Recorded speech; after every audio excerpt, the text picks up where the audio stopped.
What's up, guys? We're here at Cradle Aviation for CradleCon in Long Island, in New York. Tell me, you guys, who are you guys? You guys look awesome. Thank you. We are the USS Iwo Jima. We're an independent cosplay costume group for Star Trek. And I am not just the club president, I'm Jonathan Slavin, but I'm also the quartermaster for the club. And I design all the uniforms and make them to scale. And except for his today, normally he's in his uniform. And today we are role-playing as Starfleet Makos in the Star Trek timeline. And our group is called the USS Iwo Jima to honor all of those that have served the United States and also are for eternally still in uniform on the battlefield. And we are the USS Iwo Jima, as I said, and this is our executive officer, Mike Uckman. What's up, Mike? Hi, how are you? How are you? Sorry. It's all right. And this is our Captain Moses. What's up, Captain Moses? How are you? All right. And so I make all the uniforms, we design, we get together as a club, we decide what we're going to wear and what we're going to design, and then I come back and with the patterns, I measure and design them, and I put them together, and then we go to cons and we role play as members of Starfleet, the International Space Exploration. That was T.O. Yeah. T.O. Yep. Critical Mask. Of course. So how long have you guys been cosplaying? Oh, we've been cosplaying. 15 years probably? I would have to They've say been doing it longer than I have. I've just recently about 3 years into this. Okay. 3 years into this, but I've been wanting to do this for like forever. And what made you decide to do it in the last 3 years? Freedom. Freedom, okay. Freedom from, let's just say, partners that kind of like look at you one way and just go, really? I mean, they love it when it's at home and I talk about it, but then it's like, I want to cosplay. Aren't you a little too old for that sort of thing? And I'm like, no. There's no age for it. I just turned 57. I'm still young at heart. Yeah. And this is what I love. This I've is what I seen love. people in their 80s doing it. Yeah, but the thing is, like, for me, it started in Harlem, and I have like this medallion that says in '74 I became a fan to present, and that was because that's why. Because you live in Spanish Harlem, you're in a place that that's not how can I say conducive to being a nerd. I get it. But a little old man in a shop next to my house where I would come after school and hide from bullies and all that, and he'd let me go through his comics. I take my lunch money, I spend it on that. I don't have food. I spend it on that, but that's the love of fandom. That's where it developed. I mean, to the point now, like, I do this, I join this group, I've got 3 other groups I join in. I even started my own podcast as well. Nice. With What's the name of it? Tell us your name.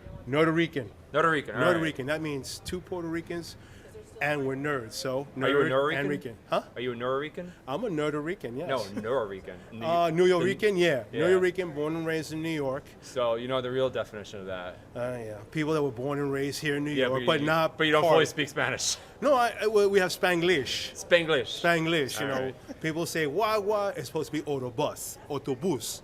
So it's like it's a language barrier, but that's because you're born and raised in the city. We have I like to call it Spanish Yiddish. All of a sudden, we just make it up as we sit it. Yeah. You know, it's like you just forgot that that's called autobus. La guagua, there it is, la guagua, and it just catches on like wildfire. But It does. we do that, and it's funny. It's like I'm here and I'm like standing around, I'm watching all these cosplayers. I'm envious of them to do this as I come around to cons, and I said, what for?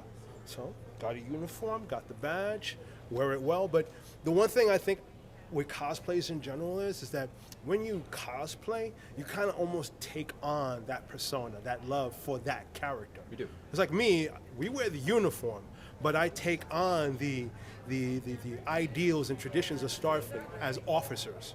We behave a certain way, and we don't, we just conduct ourselves in that way that we enjoy what we do, but we don't go over the line in how much we enjoy it. Because there are times there are certain cosplays I just go, I don't want to look, but wow, takes it to a whole nother level, and I'm like, okay, good for you. Right.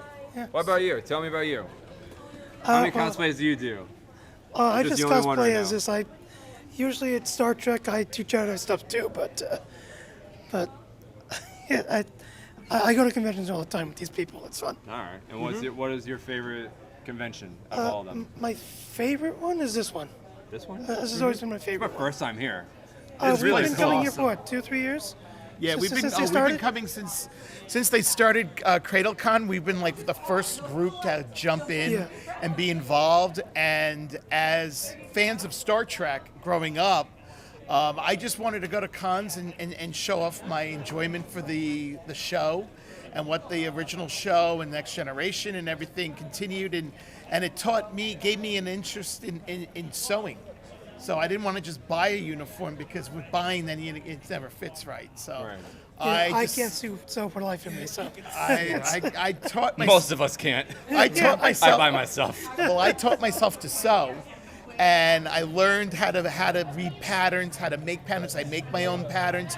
I design uniforms, and we sort of do one-off. Like we take the iteration of the uniform from the show, and I add elements of the different genres of Star Trek. So you've got like the collar from Yeah, the try and Next represent all of it. Generation, Right. and we just want to do our own little like flavor of it. Yeah. But in the end of it, it's us representing Star Trek. Are the fans? Exactly. We're the fans of Star Trek, of what Gene Roddenberry and the writers created.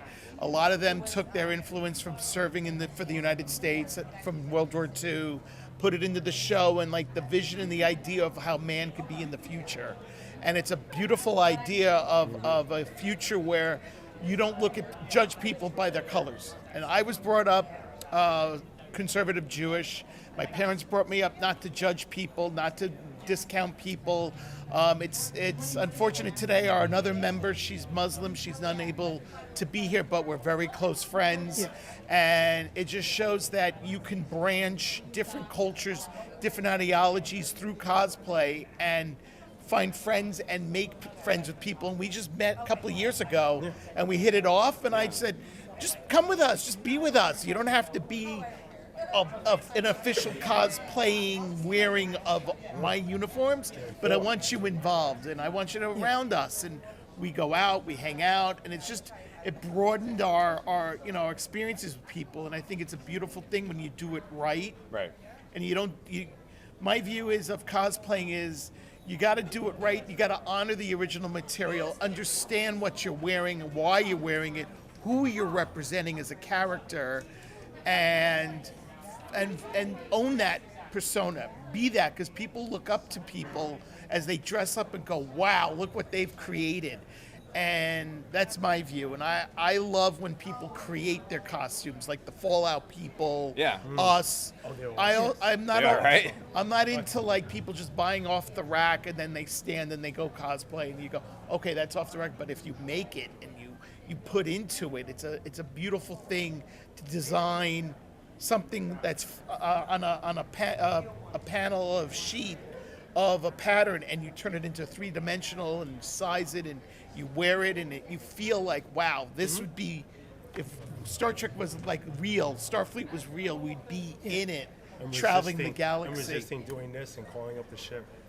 In the So- 21st century, this is the comm badge and communicator. So, from all three of you, can anyone cosplay?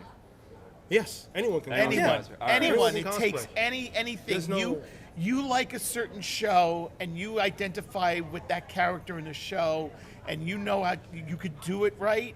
You just go to the con and enjoy it, because at the end of the day, you're that at the con not to either buy materials or memorabilia, or comics or whatever.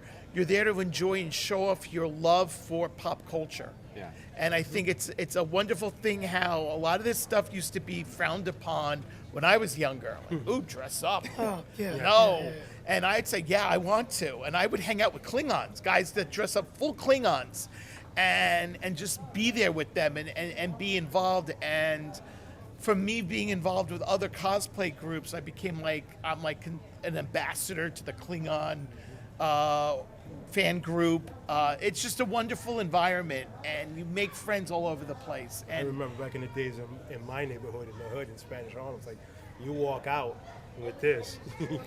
You're not going home. Either you know how to run and you know how to fight. Yeah. Yeah. That's it. Exactly. I didn't have it's that either, problem in my it's neighborhood. either Looking at take you it like, with you, What? go in the bathroom, change, come out and join your friends. That's the communion of the people. So, Yeah. Or be crazy enough to wear this in August and then throw a big ass overcoat And sure, that's not going to alarm bell anybody in the hotel with a guy wearing a long coat and he's like sweating. It's like, well, security, check out this guy down here in So 101. really quick, because we got to wrap it up really fast. I'm going to ask you one more question. 10 seconds, answer it, and then I'm going to ask you how to find you guys. What does cosplay world mean to you guys? Community. Yeah, community, same. Yeah. Friendship. Where can they find you? They could find us at ussEOJima.net. We're on Facebook as the USS Iwo Jima, the independent Star Trek fan group. We're on X, former Twitter, as sci-fi_EOJima. You can find me at ldm.net. That's the network I'm on. Nerdoricans. We are both on Fire Stick as well as Roku, and we have a whole list of other shows, but mine is definitely Nerdoricans, and we're on Tuesdays at 6 o'clock. Awesome. Yeah, I'm just here. He's just here. All right. Thanks, guys. Thank you. Bye. Bye.